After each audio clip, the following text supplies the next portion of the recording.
What's going on, gun family? Urban Gun Reviews, and today on Friends with Guns, we got my man, Non-Tactical Shooter. If you're not following him on his YouTube channel, then definitely go do that. I would appreciate it. But appreciate you coming on the show and chopping it up with me, brother. Oh, no problem, man. No problem. Yeah. We're just gonna hop into the questions, and the first question that I ask everybody is, where you from? Where you from? My bad. So originally from California, but I grew up in Texas. We left California when crack hit. Ended up moving to Texas, then crack hit. Yeah. So, but yeah, originally from California, grew up in Texas. So, Okay. Okay. So you're a Cowboys fan? I see the Cowboys hat on. I had to ask. of course, man. Of course, I man. had to ask. Best team ever. Whew, I don't know about that one, but So you're a Steelers fan, I'm assuming. all day, all day, Oh man. all day. Yeah, but how'd you come up with your YouTube channel name, Non-Tactical Shooter? How'd you come up with that? So I was in the Army for 20 years, Okay.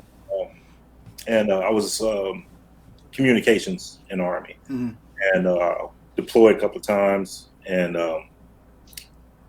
go out to the range and shoot, of course. And then, I started watching, when I got in the guns, I started watching YouTube videos. And one of the Mm-hmm. things I didn't see is I didn't see representation for us. Yeah. Yeah. And so I was talking to one of my buddies, he said, man, you should come up with a YouTube channel. I was like, man, all right, bet. And I was thinking about it, I said, what am I going to call this? And one thing that popped in mind is like, a lot of these guys, they got all this tactical stuff. Yeah. I'm like, I'm not a tactical shooter. I'm just a guy with a lot of guns that like going to the range. So Mm-hmm. non-tactical shooter. So it just worked for me. So yeah, that's how I came up with it. That's dope. That's dope. There's a lot of people, I talk to, and then they say, I mean, they're just chilling, and a friend or somebody was like, you should come up with a YouTube channel name. Come up with YouTube, and Yeah, that just gets the ball rolling. Sometimes you just need that one person to, yeah, give you that little confidence, like, well, I should, and that's all it takes. Yeah. yeah. That's how it took. So yeah, it was pretty cool. It worked out, and he's a real good friend, and he's actually wants to do this same thing with me Yeah. uh, for finances and stuff. Okay. So for his channel, but yeah. Okay. How long would you say that you've been in the firearms? So man, so in the Army for 20 years, plus growing up, my dad had guns, Mm-hmm. and I actually saw my dad shoot a guy once. Oh yeah. Yeah, in San Francisco when we lived there. Some guy was robbing us, and we had those jealousy windows, those pane windows, Okay. and so I remember my dad saying, "Hey, stay here." So he goes in the house, grabs the shotgun, which I actually have in my safe, and you hear boom, and then dude fell. Oh So man. shot him in the shoulder. He didn't kill him.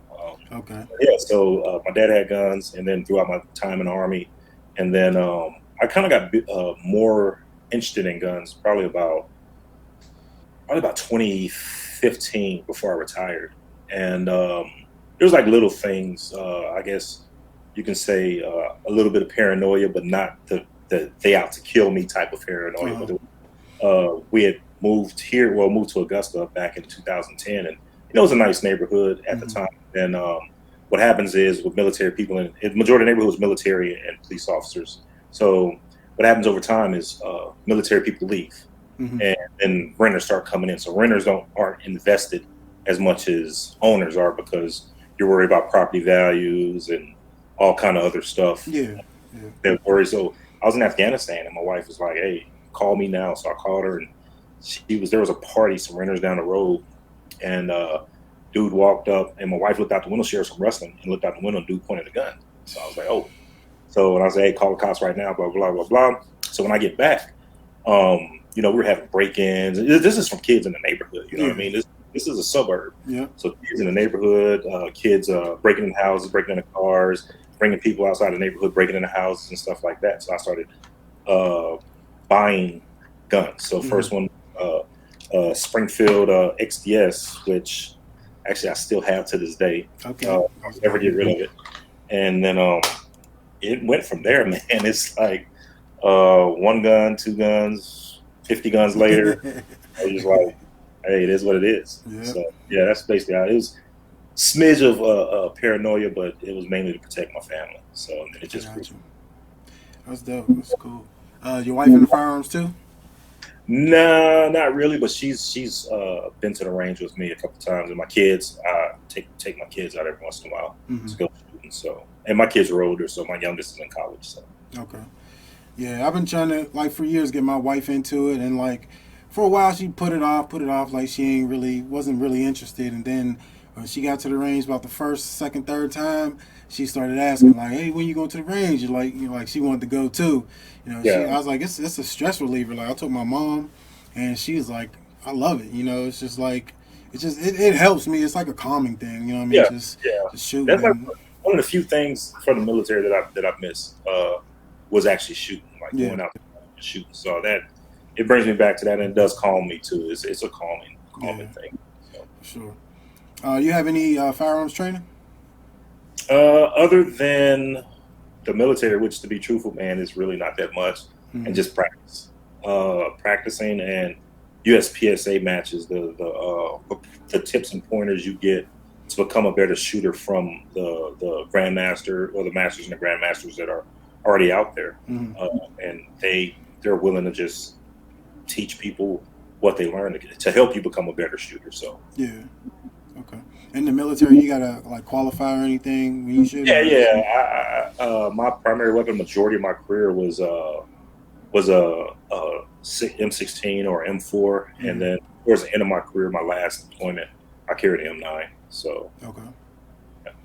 Yeah. Would you say that there was any one person or persons that got you interested in firearms? um, no, not really. I guess when you're looking on when you get interested in it, everybody they go to their go-to source of YouTube. Mm-hmm. So I was looking at YouTube videos, with when 32 Icon when she first started her channel, when you first started your channel, uh, Kolian Nor, I think I just jacked up his name, Honest Outlaw, I do it every time. I do it every time. KSG. So KSG actually reached out to me when I first started my channel. Yeah. So yeah, so he's actually a pretty good guy. So, but yeah, it's not really. It's just just looking at YouTube videos, trying to figure out what's my next purchase, like what am I going to buy. So, Mm-hmm. but All right, how long you been creating content on YouTube? I think it's been 2 years, Okay. maybe three. I can't remember. Yeah. So what is 2021? So yeah, maybe 2018. I think was when I started. Okay. Okay. I think I seen like one of your first videos. It was I don't even remember what it was, but I remember I seen it, and I was like, you just seemed like you was a good dude, knowledgeable, and like you just had a general interest in firearms, Appreciate and it. Yeah, same you just here. had something that kind of gravitated me to you, like, I appreciate it. follow you, subscribe to you, you know what I mean, and that's Yes. dope because you don't find a lot of people, especially like since the pandemic hit. There's just a lot of people out there just trying to get views and trying to, get money and monetize their channels and all of that. Yeah. And I'm all good with that, you know what I mean? But it's just like an influx of my gun collection videos. And every video Right. somebody put out is my gun collection this, my Right. gun collection that. And not to say that they're not genuine, but it just seems like where were you at a couple years ago, and are you really putting in the work, or you just hashtag my gun collection just to get the views up and Yeah. stuff like that. So Yeah. So I think for me, creating the content was more from a general interest in guns. You know what I mean? mm-hmm. So, and the way YouTube works, the monetization of guns really isn't what it used to be. So I think I'm probably at like $70 total for monetization Yeah. from YouTube. And but yeah, it's just out of a general interest. And then people people do ask, mm-hmm. just the people you're around ask, hey man, I had a buddy that he hated guns. He didn't hate. I mean, he didn't love guns at all. And then Yeah. COVID hit, and the COVID panic hit in, and he's like, hey man, you got a gun for sale, blah blah blah blah. Then it went from there. I took him, showed him how to what he needed to do, how to shoot it, all this other stuff, and I had a couple of people like that. It was basically out of just general interest of guns, the design of them, the function of them. Because if you look at it, it's really an ingenious design how Yeah. firearms are made and actually fire rounds. Mm-hmm. So.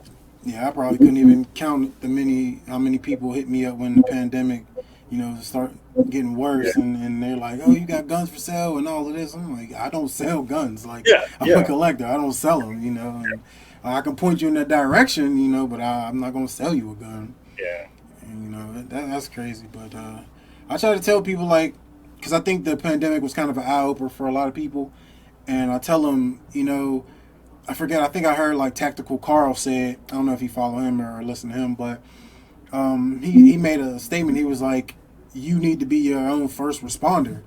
And like when you really like break that down, I'm like, it's the truth because if somebody breaking your house or they're trying to do something, you don't have time to call the police and hope for them to get there to protect your family. That's your job to protect your family, and that really like resonated deep with me. So ever since then, I kind of like try to preach that message. Like you got to be your own first responder. Like, yeah, I teach my wife. I show my wife. I show my children. Like, look, y'all got to learn how. If I'm not here to protect the house as well, because it makes no sense if I'm the only one that knows how to shoot a gun and do these yeah. things if I'm not there. So train the people around you. Especially if you care about them, you got to train them. Yeah, I live out in the country, man. So they're not coming right away. You know what I Yeah. mean? Yep. You have to be that first responder because it's I live in it's a neighborhood in the country, so Hmm. people come through here all the time trying to find out that road, and Yeah. um, we've had some issues, but not as bad as my old neighborhood. But Hmm. you know, yeah, you have to be your first responder. Like I got my neighbor across the street. There was some dude that was running from the cops that ended up in their backyard, and he almost got in their house, but Mm. the husband uh, grabbed his M9 and doggone down on him and held him there, and they called the cops. The cops showed up and picked his ass up. So, Yeah. Yeah. What are you carrying as your everyday carry? so that's a loaded question, man. It's, so what I do is since I have so many, every month I rotate a gun. Okay. So um, last month I had the Walter PDP. Hmm. I carry that, and so during the winter months, I'll carry a bigger gun because Yeah. it's concealed with a jacket or whatever. And then the summer months, I'll pull out my subcompact. So this month, I haven't carried my XD9 or XDS9 in probably about a year and some change. So this month, I'm actually carrying my XDS9 whenever I can. Okay. So, but yeah, I just rotate through, man, because I have so many. Uh, yeah, it's long story. My wife don't see this video. So. Yeah. So what really made you want to like change up every month, like to change your Because rotation I every have month? so many, I didn't want to have that, a butt ton of guns and then Hmm. not carry them. You know what I mean? I I don't feel want you. to be like safe queens and stuff. So I figured it was just easier to just rotate through since I have so many. Hmm. My favorite to carry is actually I did a video on it. Is HK VP9 SK. That's my favorite gun to carry. I think it's like perfect proportions. 13 rounds with extended mag. You can go up to 15 rounds, but it fits just right with a 13 round magazine. So that's actually my favorite gun to carry. But I'm trying to go back to my roots and carry this XDS because I've had it for so long and Hmm. I don't want to neglect it. Yeah, I feel you. Yeah, that was one of the questions that I was going to ask too. Was your thoughts and beliefs in having a carry rotation? But you already answered that. But like myself, I carry like two guns. So I carry like my everyday carry is a CZ P10C, and that's what I Nice. carry all the time. And then like in the summer now it's getting a little hotter, so I might wear gym shorts a little bit more often. So then I carry a SIG P365 XL. So that's like the only two I really rotate with. And like, if I get something else that could replace one of those two, then I'd be willing to do that. But I try to just keep it short, because I know those guns. You know what I mean? I know those inside and out. So I just try to keep it to a short rotation. Yeah, and that's the key is knowing your firearm. That's what I tell a lot of new shooters. Like, hey, go out, rent a gun, see if you like it or not. If you don't like it, and try something else. Because Hmm. I've been that guy that bought a gun and shot it, and it's like, man, this gun is shit. Yeah. So I ended up selling the gun. So and I learned a valuable lesson a couple of years ago. Was I did some trigger work on my 43X, and the trigger, the sear, and the way it sat on the firing pin, it kind of didn't seat. So took it to the range, shot it, or tried to shoot it, and it wouldn't fire. Yeah. So had to rack it, shoot it, it'll fire once, and then won't fire again. And so that taught me a valuable lesson: is if I'm going to do something to my firearm, take it to the range, shoot a whole bunch of rounds through it before I start carrying it. So all of my guns, before I actually carry them, I at least put 300 rounds to them. It's amazing. Like, a lot of people out there that will just buy a new gun and just carry it. You know what I mean? Yeah. And I understand, like, if that's all you got, that's all you got. Like, I'm cool with that. But like, I used to, before the pandemic hit, I would like shoot at least 500 rounds to it before I could really say like I can carry it and feel safe with it.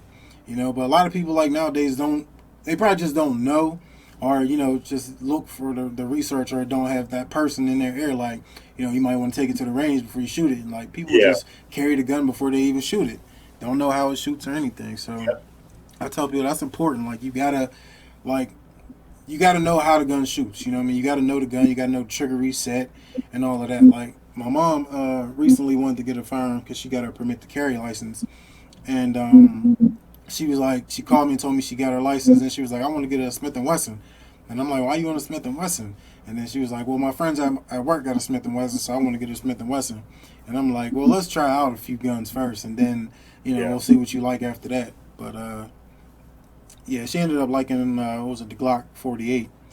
Because she shot my Glock 17. She liked that one, but she said it was a little too big. Yeah. So then she was like, I had her try the 48 because I know it's like the full size, but it just give you the slimmer profile. And I like the slimmer profile. It's like a good change up. The only reason I really didn't love the 48 was because of the round count. Like, I didn't like just having 10 rounds. Yeah, but then you got all the base plates and everything. Shield arms mags. You can, they're 15 rounds now. So I carry my 43X.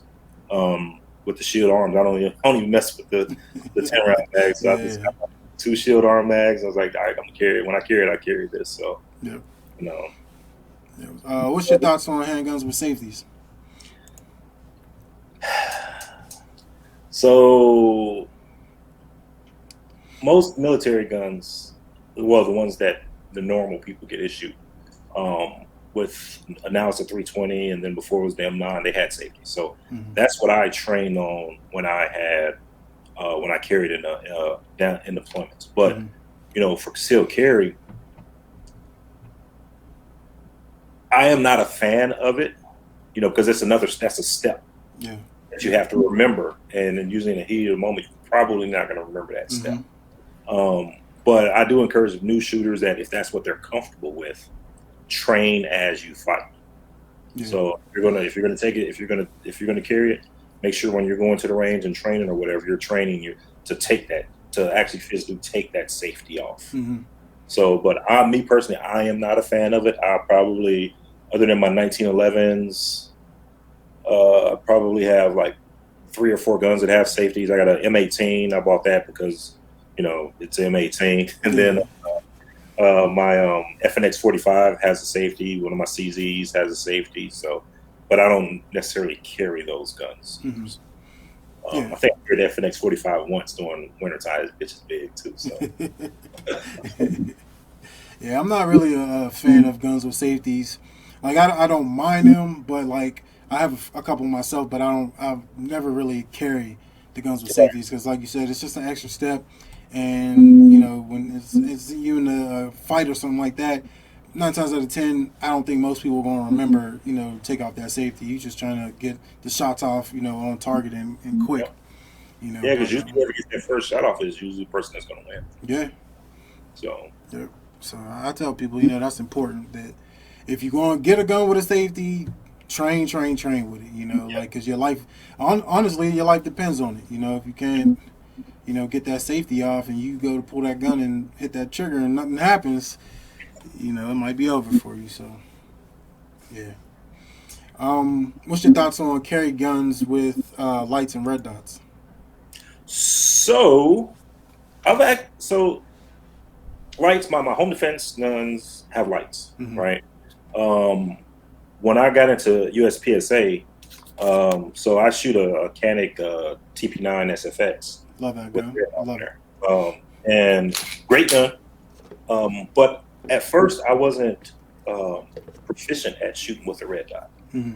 So you have to get into your brain that whenever you get it zeroed out, that wherever that dot's at is where your barrel is pointing. Mm-hmm.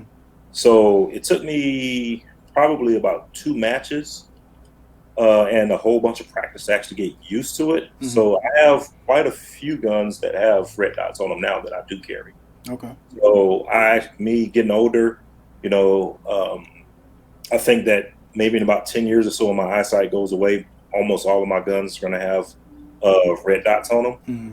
But it's the wave of the future. Yeah. It's actually to me, it's a better way of shooting when you're pointing. You get that sight picture. It's right there if you know what you're doing.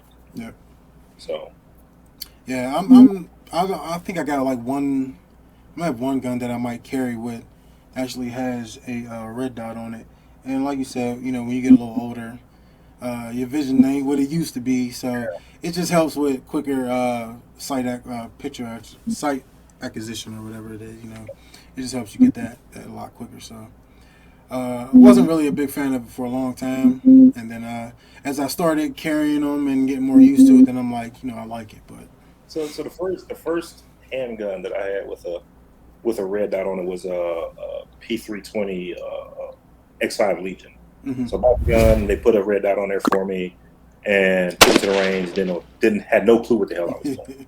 So I'm shooting. I'm completely missing targets, or I'm way the hell off. Mm-hmm. And then I kind of gave up on them. And when I got into the match shooting. I started practicing with it more. So, there's some tricks that you got to do to get it right, but majority of the time, they're dead on if you zero them, if they're zeros. So, yep. But all right, what's your thoughts on keeping a round in the chamber? it's like it's like putting the seatbelt on after the accident. Yep. So if you don't keep one in there. So, I at first when I first got into guns, when I first started concealed carrying. Mm-hmm. Maybe the first couple of months, I wasn't comfortable with having a round in the chamber. But and when we were deployed, depending on the theater we were in, like in Iraq, you couldn't carry a magazine on a weapon. You couldn't carry the magazine or walk around the base or fob whatever with the magazine and weapon. Then in Afghanistan, you can carry one.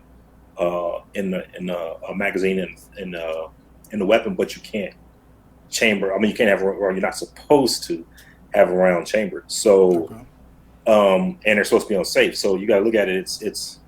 It's draw, one action, one action, two action, fire. Yeah. So I got used to it carrying. And trusting the guns, and a lot of the guns I had at first, I didn't really modify too much. So that's what I was scared of, is modifying, and then next thing you know, I shoot my junk off. Yeah. trying to put my weapon on me. So, but no, now it's I'm used to it. It's not a problem. And I think if people need to train with it. You know what I mean? Mm-hmm. To make sure that they're comfortable with it. So I would encourage any new shooter to carry how you're comfortable, but that's an extra step if you have to use it. Yeah, definitely. What the reason the military had you not keep a mag in the gun? So we don't shoot each other. Okay. Say it's a risk assessment. They had to do a risk assessment, and but we had to carry a magazine with us. So you carry a magazine with you, and this was in Iraq. So if something pops off, you got to go through the step of pulling the magazine out, loading the magazine, charging, and then getting on target. So that's like 3-4 steps right there. Yeah. But Afghanistan, it was just a different rules of engagement, basically, and the risk assessment that the commanders, the theater commanders had for the installations. Okay. Or for the different area of operations. All right. Yeah, it took me a little bit, probably about a year before I was actually comfortable with carrying around in the chamber. And I tell people it's not really like you can't really gauge a time frame. You just have to practice, Yeah. and practice is like key on everything. I tell people practice, practice, practice, but you got to practice. Chambering that round, and I always look at it like chambering that round could be the difference in life and death. So, you have to get used to it and practice and dry fire and practice drawing your weapon and everything. Like, people probably think I'm just being an asshole when I'm like, no, you got to practice. Like, No, but practice, it's the man. You truth. gotta practice. Yeah. Some of the fastest US PSA shooters, they're drawing and on target and firing around in less than a second. Mm-hmm. But we're all not professionals. Yeah. So, it's going to take you a couple of seconds to draw, get that sight picture, and squeeze off a round. So whoever usually gets that first round off, whoever usually gets that first round off, usually wins that gunfight. Yeah, we all want to be, what's his name, Jerry Millicent. We all Yeah. want to be him. Yeah. Have you ever purchased a used firearm? Hey. Yes. uh, Yes. So one thing I do is, especially with Glock. So if I buy a used Glock, I just replace all the springs with factory stuff. okay. If I buy a used gun, so I usually check them out for a while, and then if so there might be some cosmetic stuff or whatever, but Mm-hmm. spring wise, because you don't really know how many rounds have been through a gun. Like I got an old German SIG P6 that probably got like a couple of thousand rounds through it. So I send that off to SIG and have the springs replaced, which is not really that expensive. But yeah, usually most used guns that I've purchased, I've always replaced the springs in them. Okay. Yeah, I always like looked into something. Like I would see something that I like, and then I'll kind of hold off on it, and then I go back to get it and it be gone. So I've Yeah. never made that purchase, but I'm not against buying used guns at all. So do you guys have are there gun shops up there that do layaways for you guys? Yeah. Yep. So I've put a gun on layaway and then walked out and walked right back in and just bought it. Yeah. What? I'm just gonna go get. I'm not even gonna shit myself. I'm just gonna get Yeah, it. not even gonna play around with it. Let's just get it. Yeah. You ever bought a gun at a gun show?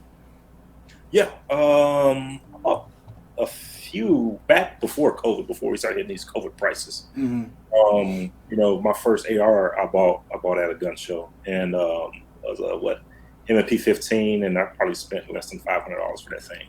Okay. One of my old soldiers and a guy I worked with, and we just ended up buying ARs that day. And I think the last gun I bought was a used SIG P226. Was the last gun I bought at a gun show.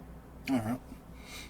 Yeah, they have them out here, but I've never been to one myself. But it's definitely something on the bucket list. It's so here, I guess since COVID, they just pop up. Usually there's a schedule. Yeah. And then there's this one place that they do it here. It's Convention Center that they do it all the time, and all of a sudden it just has an advertisement that, hey, we have a gun show on Saturday, and they're interesting. They're interesting. So yeah, you can go in there. It depends. A lot of people go in there now mainly for ammo. Gun prices at gun shows are outrageous, man. I seen the last gun show I went to. There was a Gen 319. I think it went like $700. So I figured I'd pop that out there. Good. Now I don't even think. All right. Any gun that you would like to buy, but you think the price is a little too high right now? Yes. So, Wilson Combat EDC X9 or a Staccato C. Was it Staccato C squared? But an EDC X9 is my dream gun, and this gun store that I buy from, he gets them every once in a while, and they're super expensive, man. I can't. As much guns as I have, as many guns as I have, I would have to sell some guns to justify buying. Yeah. Okay. How often would you say that you clean your carry gun? Was that? How often would you say that you clean your carry gun? So when I first got into guns, that whole military mentality of whenever you shoot it, you got to clean it. Mm-hmm. I do it all the time. But my guns, I usually go through and just grab one or two like once a month and just clean them or oil them down or whatever. But My competition gun, I think I went through 5 matches before I cleaned this thing. All right. So, and each match is a couple of almost what, about 150 rounds. So I went through about 5 matches before I cleaned it. All So right. Yeah, my grandfather, he was in the Marines, and he'd be like, every time he cleaned his gun, I mean, every time he shot it, he was cleaning it. Or whenever he's just sitting around the house bored, I'll just come over to visit him. He over there cleaning the gun. So, yeah, yeah. It's a lot of yeah. times like, I'm sitting here with, like, if I'm trying to do some homework or whatever, and I'm bullshitting, I'll just pull one out and just start cleaning it, doing homework. But yeah, it's military life is a regimented life. So, and it puts some things in your mentality. You know, like if I shoot a gun, I got to clean this bitch. Mm-hmm. You don't necessarily have to clean it after every time you shoot it, but it's good to clean them after every time you shoot. Yeah. Best gun that you feel like you've ever shot? Man, best gun that I've ever shot was probably my CZ Shadow 2. Uh-huh. It's probably the best firing gun I have is a CZ Shadow 2. All right. Why you feel it's the best gun? So it's a heavier gun, so it's all metal gun, and the recoil. Well, so CZ75s have that, the way the slide is in, it connects to the frame internally instead of it has external rail, so it has internal rail, and then it being an all metal gun with the full dust cover keeps the recoil down. Okay. And it's just, to me, it's just like a really smooth shooting gun, and then it has a really good trigger for a single action. All right. I gotta shoot one of them then. Gotta test one out. Yeah, test it out, bro. It's at first when I got into guns, somebody's showing me the most beautiful gun to me is a CZ75, a CZ, I think it's a CZ75. I think it's a P01, the compact. Okay. And it has like smooth lines to it, man. It's like a nice fine sports car. Look.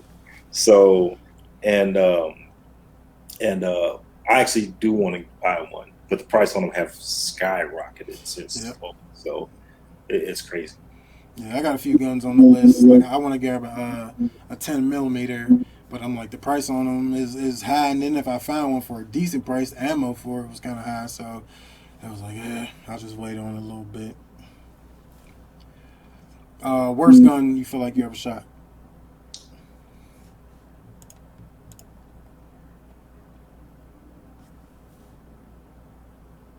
I think to me was the Walter PPS. Okay. Yeah, it's one of the subcompact single stack guns that they had. Nice, it's a nice looking gun, but it was like I ain't gonna say it slapped hard. It was just weird when I first shot it, and I ended up selling it right after that. Like just like right after I hit the range, I ended up selling this shit. So, that's not knocking Walter, because Walter does have some nice guns, but for me it was the PPS. Okay. Would you consider yourself a fanboy to any gun manufacturer, and why? I've thought about that question. I have probably about 13 Glocks and the same amount of SIGs. So I thought about it. I think I'm a fan of Glocks. The 19s. 19s are one of my favorite guns. So I could say, yeah, I guess maybe a Glock 19. I'm a fanboy of that. So, but I have like 5 P320s. So, in different configurations. So, but I'm a fan of about 5 or 6 Glock 19s, and I guess you could say Glock 19. That's cool. I'm a Glock guy myself. I think not my first gun, but maybe like my next 5 after that were just Glocks.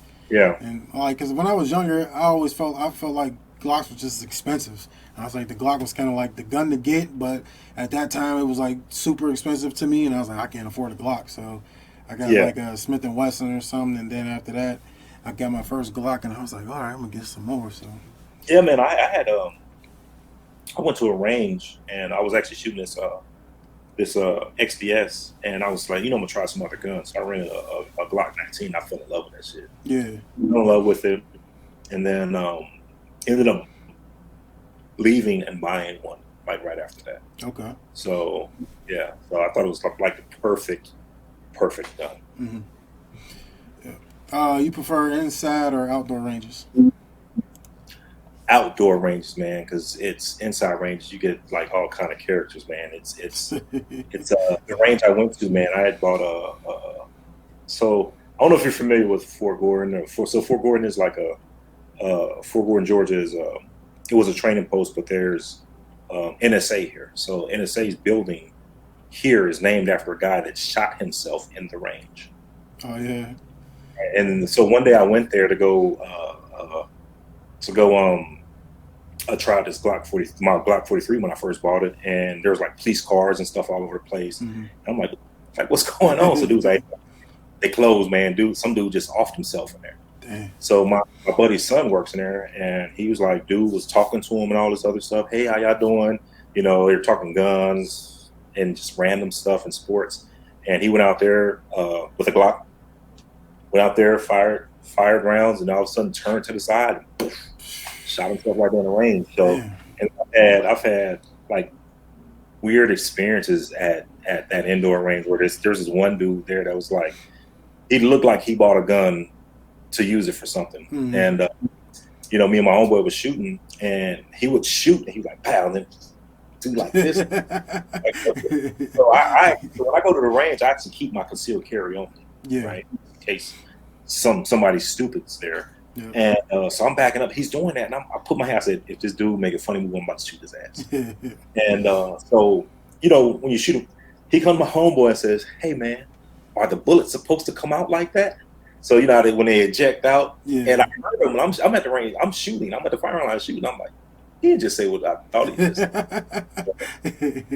Yeah, and then you got kids. When I say kids, I'm talking about young soldiers. Yeah. That's there, and they just joke around and playing around. And a couple times I hate to be that guy. I'm like, hey man, you're at the range, right? Yeah. Like you got live rounds shooting, bro. So y'all need to pay attention to what y'all doing. So, but outdoor range, you get more space. Space between the stalls, and I feel safer in an outdoor range than I would in an indoor range. So I go to outdoor range more than I do the indoor range. Like if it's raining or 450 degrees outside, Yeah. I go to the indoor range. Okay. On average, how often you say you go to the range? Before COVID, man, it was at least once a month. After COVID, I got to do it. Well, during COVID and during this time, I do a lot of dry fire practice. Mm-hmm. And my work schedule now prohibits me. So the outdoor range I go to, they let you on Thursdays, you can draw from the holster and shoot however the hell you want to. Okay. So, but my work schedule now kind of prohibits me from doing that. So I have to rely on a lot of dry firing, and then every once in a while I'll go out there and just fire some rounds off just to make sure I'm still proficient with what I have. Okay. In your opinion, what's the best handgun caliber and why? 9mm, baby. Yes, sir. So now, because 9mm technology has come a long way. So you gotta look at it. 10mm. Well, I have a couple of 10mm. So 10mm was created because of the FBI shootout in Florida, if I remember right. Yeah. And then they were saying that was too strong for weekend shooters, whatever. So it went down to 40, and 40 was a thing. But the technology for 9mm has come a long way. So the ballistics on a lot of 9mm, plus you can carry more. Ballistics on a lot of 9mm rounds are on par with what 40 and some 45. Yeah. So best rifle caliber and why? I'm gonna say 3 in a blackout. 3 in a blackout? Yeah. I've yet to shoot one of those, but it's on the list. It's 3 in a blackout is an interesting round. So I had one here. So 300 Blackout is a very interesting round because it's basically a 7.62 with on a 5.56 casing. Mm-hmm. It's what it is. So um, you can get subsonic. Subsonic shooting through a suppressor. I've done it a couple of times. It's kind of interesting. Yeah. So yeah, it's really kind of interesting. Like it's it you can carry just as much 300 Blackout as you can Mm-hmm. for 5.56. Okay. So, but I think it's a superior round. That's just my personal opinion. All right. Most military guys I talk to, they prefer the AR-15 platform over the AK-47 platform. Which one would you say you prefer? So I just started getting into AKs. So I have two AKs, AK and 9 mil and AK and 7.62. So the rest of my rifles are on the 300, or not, but on the 5 M16 M4 platform. So Okay. yeah, I prefer. Then that's just like ease of use and familiarity with it. Yeah, Yeah. I got you. If you don't mind saying, what would you say that the most money you spent on a gun was, and what gun was I hope my wife don't watch this shit. it? Was a 300 Blackout Daniel Defense PDW. All right. And I see it now on Daniel Defense's website for 1900. Okay. So when I got it, they didn't have a price for it because I got it right when it came out. Mm-hmm. They didn't know what the price was it for. Well, for it was, they're like, just give us $1,700 for you now. Yeah. Yeah. So Okay. Yeah, my mom used to always say, if they ain't put the price on it, it's too damn high. So like, it was that day.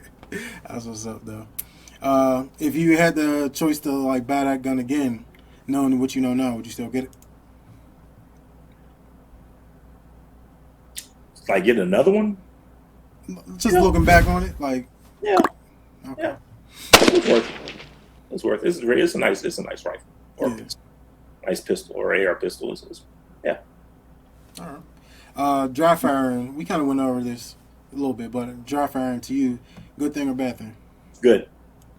It's a very good thing. So it gets you because you can set. I have an app on my phone where it's the shot timer, Uh-huh. and you can set the sensitivity of it to go for dry firing. And for me, um, for competition, shooting. I mean, drawing, getting my sight picture, squeezing the trigger, and repetition is key in shooting, especially competition shooting. But train wise, dry fire is it can beat almost going to the range if you do it right. Yeah. Because one thing people don't do is they don't get a proper sight picture. They don't get a proper trigger squeeze. So, um, and their breathing is messed up. So, actually practicing and getting those muscle memory movements because different guns do different things. So Yes, the sir. grip angle on this is not the same as this is with an 18-degree grip angle. Glock is a 22-degree grip angle. So it's a different grip angle and Yeah. it's a different hole, it's a different feel. So, you have to get in there and train. So like you say, train. And Yep. for me, my training is mostly dry fire and then go to the range and just make sure I'm still proficient in shooting. So Yeah. Yep. Definitely make sure you know what kind of gun you have, because a lot of guns they say you shouldn't dry fire. I know like a lot of older guns they say not to yeah, dry fire them, but I mean me personally, I'm dry firing every gun that I get. yeah, Because I like to test that out. And I went to the I think I was at like Field and Stream or Swerson's warehouse. I was out there and I was just looking around, window shopping, and I forget what gun I asked to hold, but I was like, can I dry fire? And sometimes they look at you a little funny. Like I'm like, I ain't gonna sit there and just dry fire 30 times. I just want to see what the reset hitting like, and so I definitely encourage people to test your gun out, dry fire it, practice with it all the time. yeah. Practicing is key, man. Even I'm not a fan of getting in front of a mirror and just doing it, but that works. That's the thing because you gotta if you're shooting at targets all of the time, actually seeing or shooting silhouettes is different than actually seeing a person Mm-hmm. on the other side of that. Yeah. So, um, because one thing people don't realize is, if in a shooting situation that, it's probably better if you aim lower because you're probably going to raise that gun up a little bit when Yeah. you try to go shoot. So instead of aiming here, aim down here and you might shoot up here because you don't know what you're going to do. I had this one kid in Iraq that said, if I see him, I'm shooting him, blah blah blah, then shit happens and he freezes up. Yeah.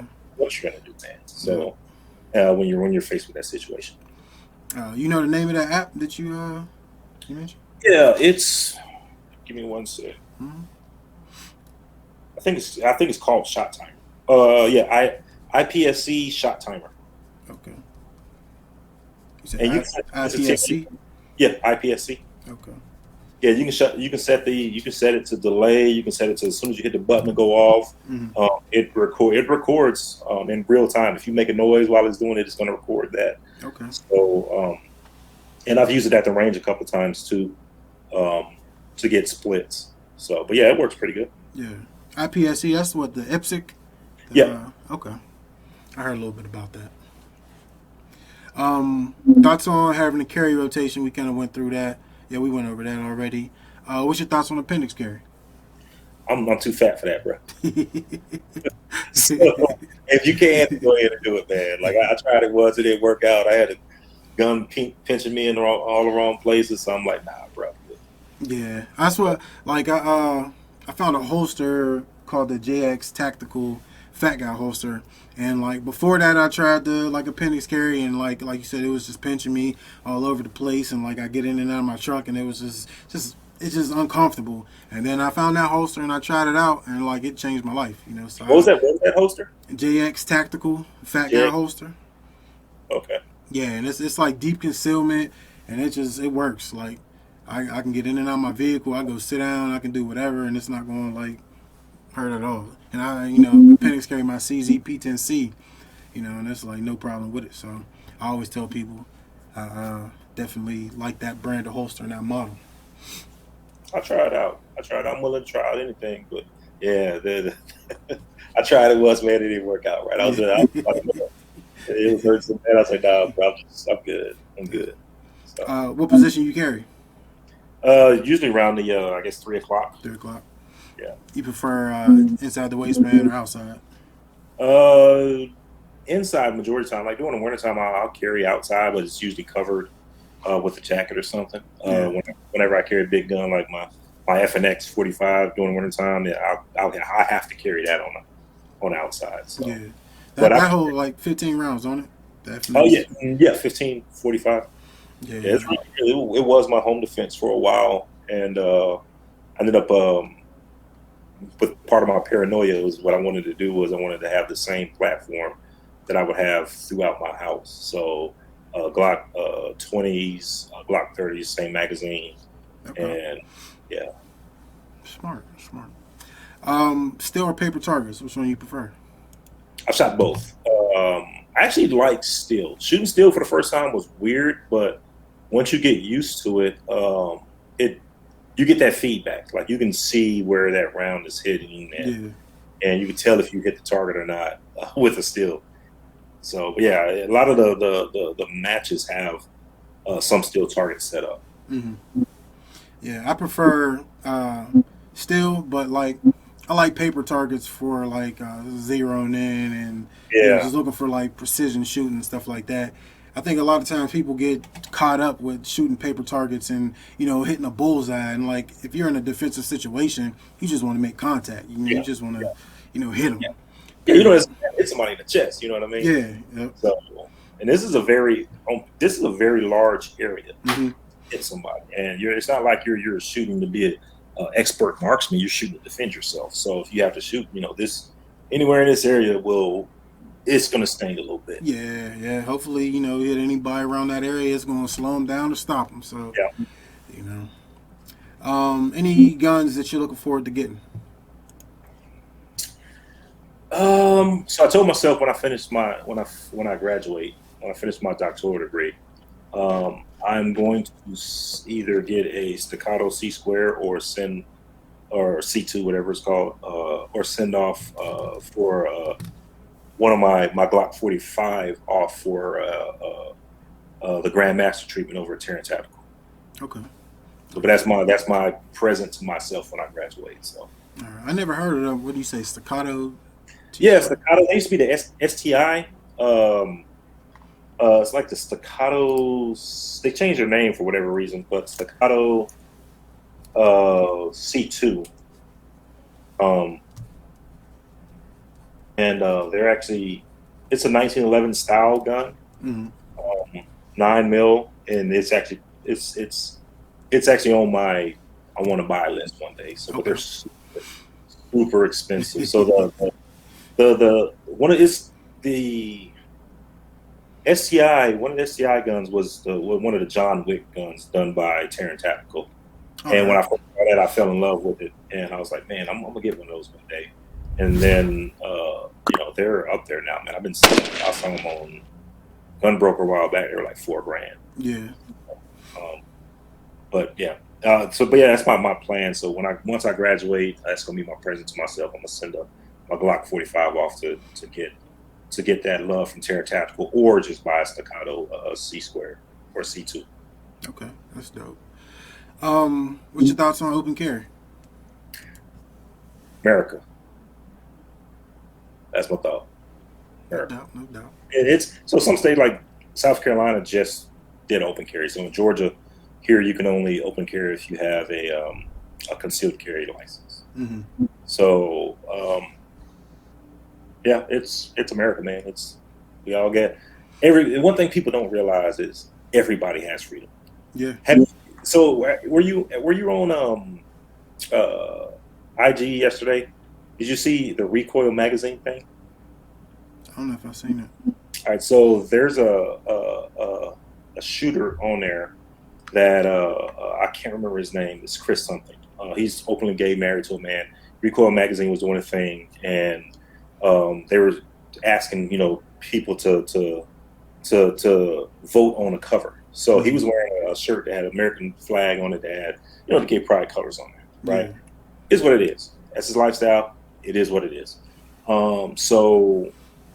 Man, they went in. I know they did. Shit, I can only imagine. Man, it was crazy. But then somebody made the comment of the Second Amendment applies to everybody, regardless of what your race, sexual preference, where you're from. If you're a U.S. citizen, it applies to you regardless. Yeah. And that's one of the things that people forget is, one is that your gun wasn't the only gun they made, and then two, everybody has the right to defend themselves, and it's supported to them by the Constitution. True. Should your vehicle or could your vehicle be used as a holster, in your opinion? No, I'm not I'm not a fan of leaving guns in vehicles because your shit gets stolen. I've known people that had guns that they left in their vehicles stolen. So yeah. I should have kind of parted it two ways, because like there's leaving it in the vehicle when you're not in the vehicle, and then there's like driving with it in the vehicle. Oh yeah, so I'll break it up into two parts. Like yeah. So I in my old truck, I actually still have it. I had a magnet, one of those magnets, put it right there. So I would take it off and then set it right there because I might have to grab it. Yeah. And but yeah, if you're driving with it, just as long as it's secure, that's really all that matters. Yeah. So, but I wouldn't leave a gun in the vehicle because I got a homeboy that somebody stole his Smith and Wesson out of his gun, and for months he was looking for it. Like, I don't know where his gun's at, man. I think somebody got me out my truck. Then he went back and checked his camera footage. Somebody got it. So. Yeah, I'm not a fan of like leaving them out. Like if I gotta go somewhere and leave it in the car, even if you got like a lockbox and all that, I'm not a fan of that. But yeah, if I'm riding around, I got a couple gun magnets in my vehicle myself. Yeah. I just feel like I'm a bigger dude, so like sometimes carrying it can be awkward to get sitting in the vehicle. Yeah. So I like to just put it on the magnet, and if something happened, it's easy to access like that. So when I retired out of the Army, one of the first things I bought a Corvette. My big ass Corvette. so I bought a Corvette, and I was big when I was in the Army, but I wasn't as big as I am now. Yeah. and I bought a Corvette. I ended up getting rid of it a couple of years ago because I was like, man, this thing is not practical at all. Carrying in that thing was hell, man. So, because the space, the seat is big, and then right next to you is the armrest, and then the door is like sticking you in the liver and whatever. So, and I'm like, nah, man. And it was like really difficult to carry. So I would, whenever I drove that, I would keep it in a cup holder, right there, just in case. Yeah. A lot of people are against it. A lot of people don't like, they think you should carry your gun on you and on you at all times, especially in the vehicle. Like you said, it's America, so like you can carry your gun however you want to when you're in your vehicle and all of that. There's actually a Facebook group that's like it's named like your vehicle's not a holster. Yeah. They be going extreme too. So. Yeah, I've seen that. Yeah, I've seen that. Yeah. In the middle of the night, an intruder breaks into your home. What gun are you grabbing first? Yeah. So my problem is deciding what am I going to shoot you with. So I got this whole thing, this thing with my Alexa that if I say a phrase, it starts some stuff. Okay. And one of the things it does, it plays like, what's that song? Welcome to the Jungle. Mm-hmm. So it starts playing that. So I keep in my room. I keep a 12 gauge, Mossberg 500 ATI tactical. I got an AR in there and a Glock 20 or Glock 21. I'm sorry, a Glock 21 in there. So right next to me is a Glock 21, but if I got to get up, then I'm going to grab either the shotgun or the AR. Right. So, yeah, I couldn't see breaking in somebody's house and then hearing "Welcome to the Jungle." Like, it's time to get out right then and there. Like, like my door, so it's crazy. Like it's I got it set up so where like my door is locked. Like you're not. Yeah, okay. Yeah, you're not. So my door is locked. All the lights that are connected to it turns on, and it starts playing "Welcome to the Jungle," and then it calls the police. So, yeah, that's dope. You got like I don't want to get into it, but do you got like a plan in case of an intruder, like a family plan, like yeah, we do. Dope. Yeah, we do. That's dope. Probably need to practice some more, but we do. Yeah. That's how I feel like we got a little situation like, this is what happens. You hear this, find somewhere to go, go here. And we probably do need to practice a lot more, but yeah. Any firearm that you 100% recommend it to anybody? Glock 19s. That's probably the most popular answer I get for that question. Yeah. Glock 19 is like America's gun. Yep. It fits multiple roles. You know what I mean? So it's just right for concealed carry. It's good for home defense. It's good for target shooting. You can use it in competitions. Like it's the perfect all around gun. And plus, it has so much aftermarket support that you can pretty much do. Yeah, you can dress it up however you want to. Yeah, I know a couple people actually did competition shooting with a Glock 19. Yeah. There's a bunch of guys out there that when I go to these competitions, they do use Glock 19s and with the MOSs, with the whatever dot you want to put on there, or whatever optic, and customized stippling, trigger work, all kind of crazy stuff with it. So, any firearm that you would tell people to stay away from? No, I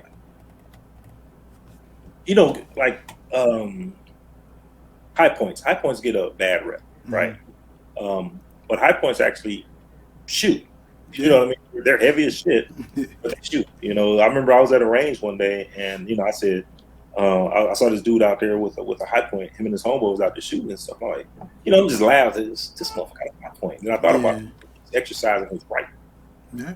So, I guess, maybe a Phoenix or whatever, one of those old school 25s or 32s, you know what I mean? Maybe not that, but most guns nowadays, I wouldn't not recommend. Whatever a person feels comfortable with is what I would suggest. Just whatever you feel comfortable with, carry that. Yeah. Then shoot it. Yeah, I'm not a fan of high point myself, but if it's in your budget, that's what you got to get. That's what you got to get. You know what I mean? So, You got a favorite ammo brand? Uh, so I carry um Spirit Green Dots Okay. and as my carry ammo. But and when I first started shooting, I think I still got what I think I still got some critical duties or critical defenses, and yeah, this is critical duties in this gun. And but I rotate my ammo out, so I'll shoot it if it's older, Yeah. and then I'll buy some more ammo. But Spirit Green Dots is my go-to for carry. But for competitions, there's this company here called Load Up Ammunition that actually sells or makes ammo that's not expensive as hell because with prices come up. So um, these little they're like Okay. yeah. So for target shooting, I'll shoot these because they're pretty expensive. Because nowadays you're getting like a box of 50 Winchester white boxes for like $50. Yeah, it's ridiculous. Like 2 years ago, you can get them for $9 at Yeah. So so I'll just shoot these reloads and I'll be happy with that. But for defense, my go-to right now is critical. I'm not it's screen dot. Okay. Yeah. I like the Hornady critical defense or Mhm. critical duty for carry, but like for just target shooting, and I don't really care. I'll Yeah. shoot whatever. What's your thoughts on shooting steel cased ammo? Um.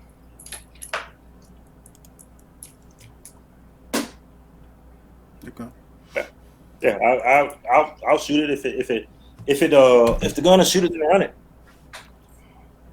So I haven't had any issues with steel cased ammo in any of my guns, even the ones I built.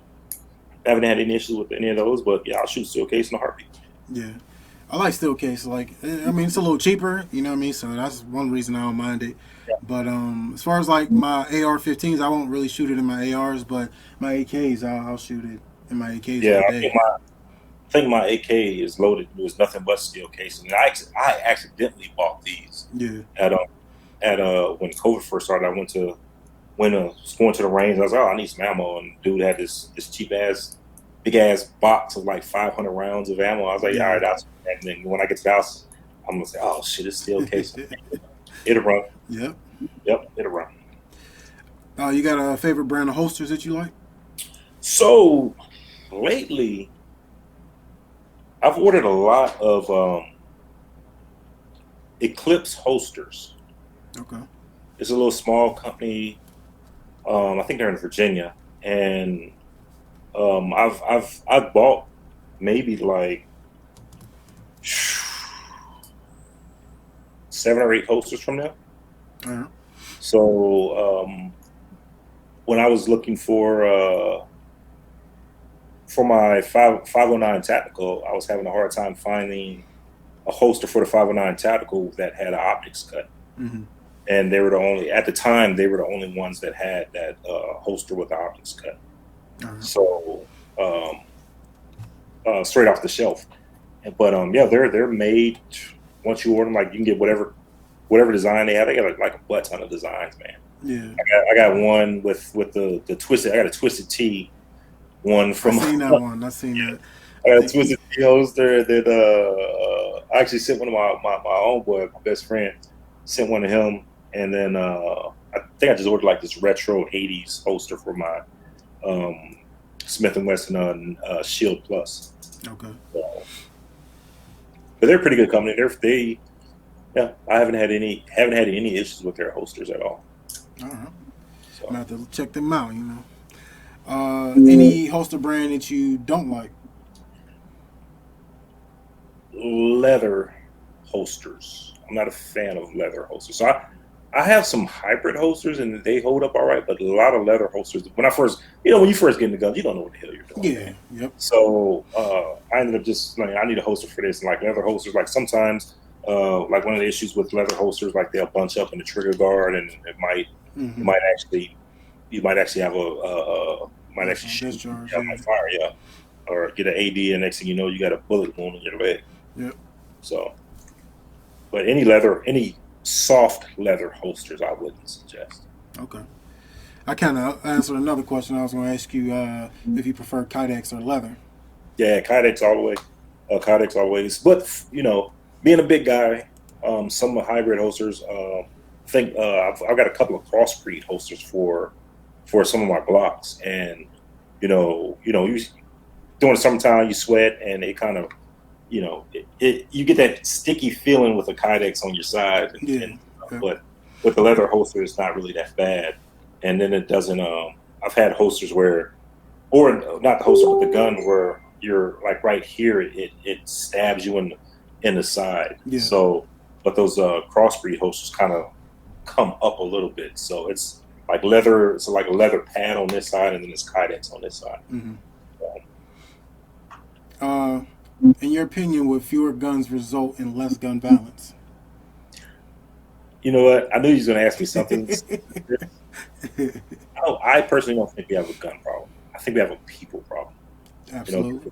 So there's behavioral health problems. When you do the 4473, like prime example. So California. California has the strictest gun laws in this country, but you still have mass shootings in California, right? How, Sway? How? Yeah, exactly. Exactly. New York has the strictest gun laws in this country. You still have mass shootings. Illinois has some of the strictest gun laws in this country, and brothers in Chicago are dying every day from gun violence. Yep. Right. It's not a gun problem; it's a people problem. So one of the shooters in Texas, I do think that background checks need to be expanded to the point where the organizations that are supposed to report to the background to the FBI that aren't reporting accurate information, there should be some penalty for that. Yes. Like need to be held accountable for that. Yeah, hold them accountable for it. So one of the questions on there is, have you ever been discharged from the military? I mean, have you ever been dishonorably discharged from the military? If you click no, or you check no, and it's nothing's in the system, then guess what? You're gonna be able to buy the gun. Yeah. Or you get something where you check the box where it says, have you ever been adjudicated for a mental health defect? And you check no. If there's nothing in the system, you're gonna be able to buy a gun. Yeah. You know what I mean? So there's and then the question is, what is a what is a behavioral health disorder? Mental health disorder, OCD is one. So does that mean somebody with OCD can't buy a gun, or should that schizophrenic person not be able to buy a gun? Or if you're on a no-fly list, you should probably not be able to buy a gun. Yep. You know what I mean? So that's why I think that portion. And some people watching this might get mad when I'm saying that, but that portion of the background check should be expanded because there's a lot of people that's sliding through the cracks. That big gray area, when it comes to mental health, and it's garbage in, garbage out. If you don't report to the FBI that this person was discharged, so the Air Force dishonorable discharge that Texas mass shooter at that church, and didn't report it. Yep. So he goes, buys a gun, anybody, garbage in, garbage out. So that's what you get. So it's just the systems for reporting is not there because nobody uses the same systems. It's I'm about to say it's not really too stable across the board. Like it's not equal. Like some states do it this way and some states do it that way, and then then you got to wait a week in certain states, and then it's a toss. Georgia, if you wanted to go buy a gun, you good to go. You go buy a gun. You go buy a gun. I say Georgia has one of the most easiest states to buy a gun. As long as if your background check comes back. So in Georgia, big stores do background checks. They run a full background checks. Mom and pop stores, little smaller stores, if you have a concealed carry permit, they consider that your background check, which technically it's right. Yeah. And if the system is down and you have a concealed carry permit, then you can go buy a gun. Yeah. But if I got arrested or if I got convicted and never turned in my shit, and I still got it. Yeah. So, but you still able to buy multiple guns in Georgia, like at one time? Yes. But if you wanted to go in and buy 10 guns right now, it might flag something at the FBI if they run your background. But yeah, you can go in and buy 10 guns if you really, really wanted to. Yeah. So, and that's the good part about living down south in Georgia is that your freedoms aren't really that restricted. Yeah, they're not going to infringe on your 2A rights. Yep, They'll they do will not. anything else, but not that 2A Yeah, right. they might not let me vote. Yeah. Any YouTube channels that you watch frequently? It don't have to be gun channels. It could be Oh, any channel yeah. in general. So there's a lot of channels.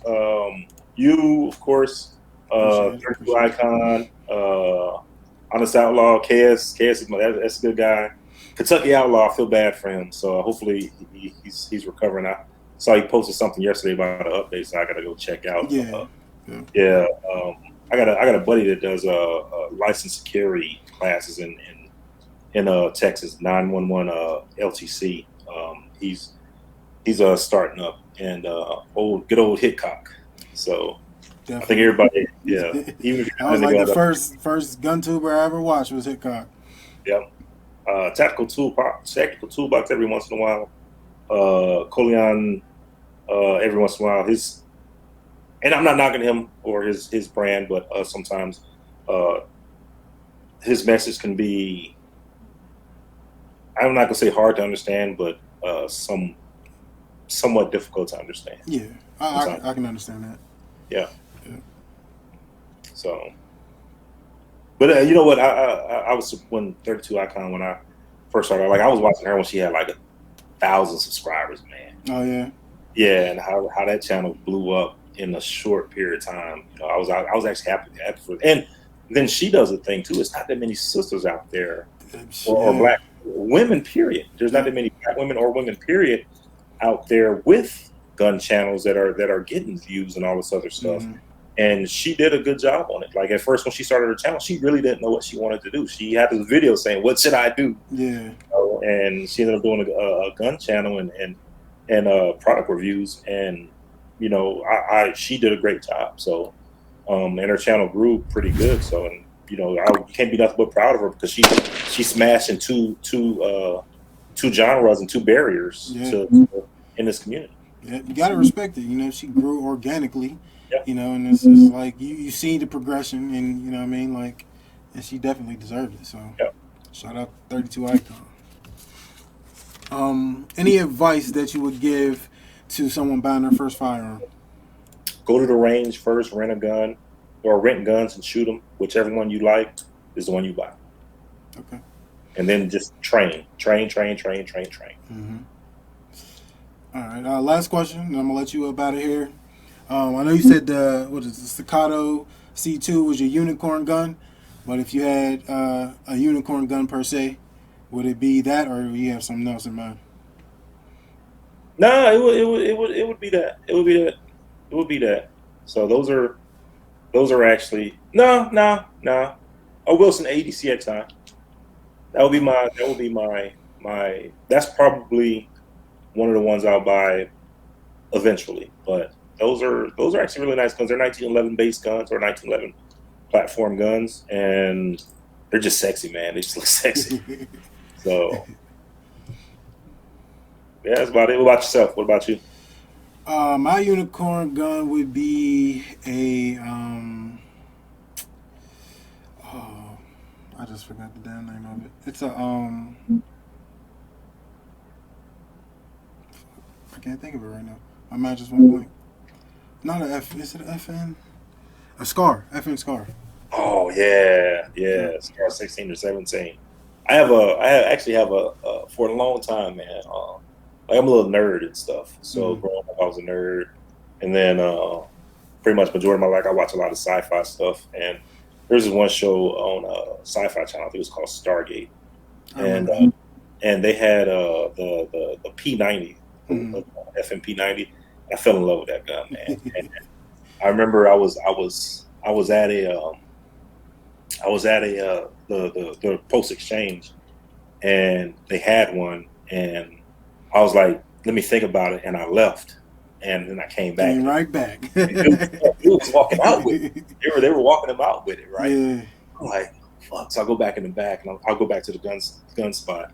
I'm like, hey, y'all still got another P90? He said, nah. That was the last one. Oh, shit. So a couple of months later, man, I'm up in the PX, just looking at the gun counter, and dude just looks at me. He said, "Hey, man, I got one for you. And I was like, what you got? You know what I got. So he goes in the back, comes out with it. I was like, bro, I don't care how much it costs, I'm paying for it. I'm buying it. Right? And it ended up being on sale. Oh, that's So dope. they were having a sale, so that actually worked out. But yeah, that's actually one of my favorite guns. You know, shoots the 5.7 round, which was expensive before before COVID hit. But I love that gun, man. And so I got a question for you. So, what do you think that? How do you think that lawful gun ownership in minority communities should be represented? Well, first off, I think that the negative stigma of black people with guns needs to be kind of forgotten and gotten rid of, because even like to this day, my grandmother, like, I post, some of my guns and stuff, and she, call me all the time. Why are you posting guns? Why are you putting them guns on there? And I'm like, Grandma, everything's legal. Like, I don't do anything illegal. Everything that I do is legal. And I think that we just gotta, communicate more with people in the community, teach more people in the community that you should be legal gun owners. Exercise that right, even if you're not going to, be like a 2A advocate and go, all in on it. Exercise that right. I mean, because they're trying to take it away. You know what I mean? And the first people they're going to take it away from is us. So exercise that right. And I believe that you should, teach everybody, will teach people around you to be gun owners and stuff like that. I believe our school system needs, like the school my kids go to, excuse me, they don't have like rifle club or anything.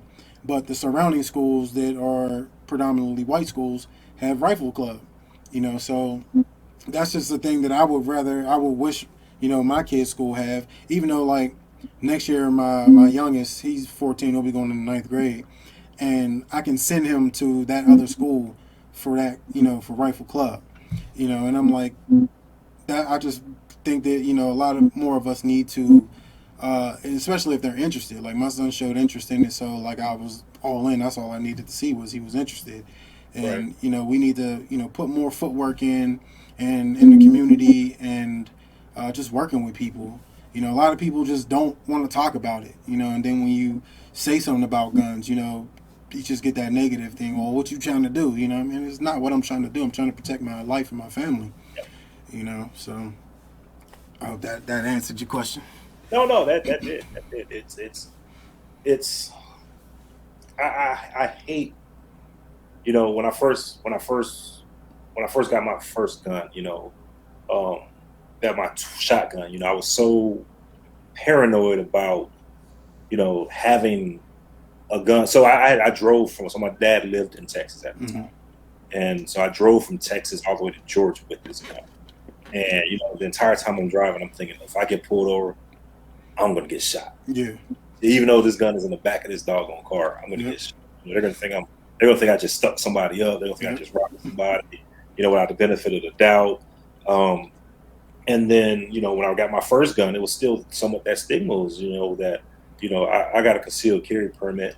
But so in Georgia, if I remember right, if you're military, you don't have to have a concealed carry permit, right? Okay. But it's highly encouraged that you do, right? So even though I'm serving the country at the time, and I've been to Iraq and Afghanistan defending this country, I have a gun on me, no matter what somebody's going to see me as a criminal or a thug. Yeah. So that's what I like you said, that stigma that's there needs to go away. Everybody has right. The amendments apply to everybody, not just a certain subset of this society. It applies to everybody that's here, or every citizen of this country. And a lot of us, our families have been here for hundreds of years, where you get people who don't want us to have our rights, whose grandfather was an immigrant. You know what I mean? So that doesn't necessarily make us more American than them, but it's a valid point that we've been here for a while. So it's I hate saying that just because you see the pictures when you got the black family up there, and they got their guns and stuff. You see comments talking about their thug. Thugs, yep. Yep. He's the worst father ever, blah blah blah. But then you have and I hate basing it on race, but you have a white family that's pictured up there that they said, oh, he's a great American. He's teaching his children and all of that. Yeah. I remember this one guy showing his daughter blind. She has a blindfold on, and she's taking apart, putting together a gun. Man, they went in on his cat. Yeah, Derek Grace, I think it was. Yeah, Derek Grace, he write the books and stuff like that, and do the pandemic packs and all that stuff. Yeah, they went in on this cat. Yep. I'm like, bro, really? Everybody has this right. Let's if you want to be an advocate, an advocate for the 2A, or you believe in the 2A, the 2A is for everybody, regardless of where you're from, what your race, what your religion, what your sexual orientation is. Yeah. So. And my uncle, he was in the Army, and we linked up probably like last summer because he lived down in Glenville. And he came up here and we was just chopping it up. And he's like, nephew, why you be getting all the guns and all that? I'm like, Unc, like, this is my right. You know what I mean? Like, it's my right to get as many guns as I want to get. And I was like, I'm going to exercise that right. You know, like, I need, like, well, how many guns do you need? And I was like, there's no number. Like, I don't have a specific number. It's like, I consider myself a collector. You know, I like guns. So, like, if you like cars or you like whatever you like, this is my collection. This is what I like to do, So, did you collect anything before? Did you have a collection of stuff before you got into guns?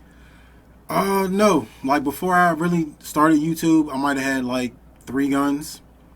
3 or 4, something like that. And my father-in-law, he had told me about, like, some Hickok videos. And then I just was watching him. And, that's who I watched. Like, that was probably the only person I watched for a while. Yeah. And really, I didn't even know that the gun community was as big as it was at the time. And this is probably like 2017, 2018. Yeah. Like, I didn't know that it was, the size that it was. So, I definitely didn't see us, in the videos. And it just interested me. It was just like a market that I felt like it was just something that it was interesting to me, and I just believed that I could bring something to it, and then definitely just expand in the market, because I always tell people everybody's not a content creator, and that's fine, but you should know how to protect your family. However you got to protect them. If you're not comfortable with guns, be able to protect your family, because I couldn't imagine something happening and me not being able to protect my family, so definitely, that got to be first priority. And, and you just actually hit a point that I was thinking about is when you say content creation, people really don't realize how much stuff goes into content creation. It's not, well, you're going to go in, you're going to edit this video, right? So a lot of times, you might have, let's say 40 minutes of video, but you're going to take like 6 hours to edit that video to get it straight. To try to get it to a 10-minute video, like that's one of the craziest things. That's why I have a different love and appreciation for people who create content, now than I did before I started it. Because before, I've never been that type of person where I'm gonna thumb down somebody's video. I'm just like, if I don't like it, I don't like it. I'm not going to hate on your video. But it's so many people who just watch your content just to thumb it down. And I'm like, you ain't got nothing better to do than to thumb down somebody's video. Like, as soon as you put the video up, thumbs down. Like, you're subscribed to me just to thumbs down my video, and that's fine, because that's your right. But I'm just like, I know how much work I put into what I do, and I'm pretty sure people put in more work, for the, the content that they bring out. And I'm like, it takes, dedication, because, you got to go into your analytics and, see, oh, well, I'm putting out 20-minute videos, but they only getting 6 minutes of watch time. So I got to cut my videos basically in half. It's work, and people don't see that.